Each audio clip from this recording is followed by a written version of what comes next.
अब कमरों में सिमट जाएगी बच्चों की शिक्षा।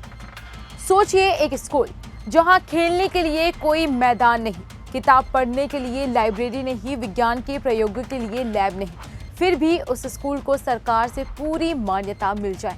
सुनने में यह हैरान करने वाला लग सकता है, लेकिन छत्तीसगढ़ में प्राइवेट स्कूलों के लिए बनाए गए नए नियम कुछ ऐसे ही सवाल खड़े कर रहे हैं।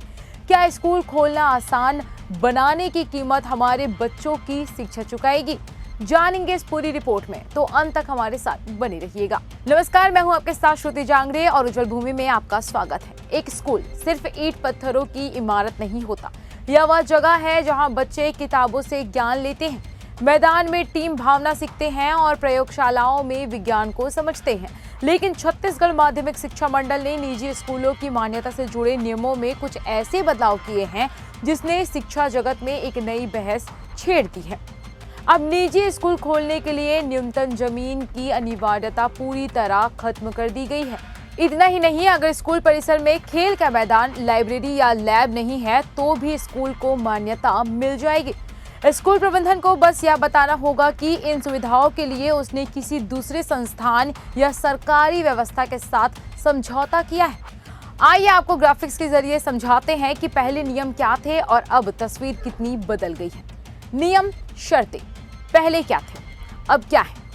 नया नियम, जमीन की शर्त, शहर 20,000 वर्ग फीट अनिवार्य, कोई अनिवार्यता नहीं। जमीन की शर्त, गांव 30,000 वर्ग फीट अनिवार्य, कोई अनिवार्यता नहीं।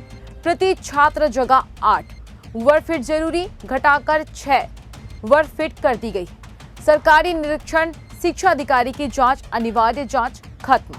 अब स्वप्रमाणन नियमों में सिर्फ जमीन या निरीक्षण ही नहीं बल्कि वित्तीय शर्तों में भी बड़ी राहत दी गई है। मान्यता के लिए जमा होने वाली अक्षय निधि गांव में 50,000, शहर में 1 लाख को समाप्त कर दिया गया है। शिक्षकों के वेतन और सुरक्षा के लिए अनिवार्य एफडी, फिक्स डिपॉजिट की शर्त भी हटा दी गई है। सरकार का मानना है कि इससे नए निवेशकों को स्कूल खोलने में आसानी होगी और शिक्षा का विस्तार होगा। यहीं से शुरू होती है असली बहस। शिक्षा विशेषज्ञों की चिंता है कि कहीं यह फैसला शिक्षा को पूरी तरह कारोबार में बदलने का रास्ता तो नहीं खोल देगा। अगर जमीन और मैदान जैसी मूलभूत सुविधाएं भी छूट मिलेगी तो क्या आने वाले समय में छोटे छोटे किराए के कमरों में स्कूल नहीं खुले जाएंगे या नहीं खुलेंगे?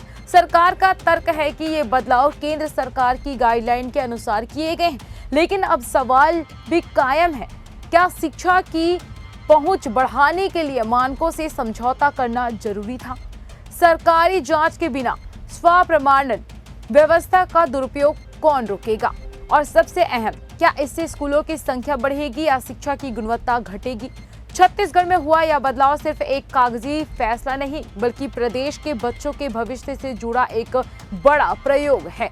अब देखना होगा कि यह फैसला शिक्षा को नई ऊंचाइयों तक पहुंचाता है या फिर नए संकट खड़े करता है। इस पूरे मामले पर आपकी क्या राय है? क्या स्कूलों के लिए जमीन और मैदान होना जरूरी है? कमेंट करके जरूर बताएं। अगर आपको यह रिपोर्ट अच्छी लगी हो तो वीडियो को लाइक करें और अपने दोस्तों परिजनों के साथ शेयर करें और ऐसी ही बेबाक खबरों के लिए उज्जवल भूमि को सब्सक्राइब करना ना भूलें।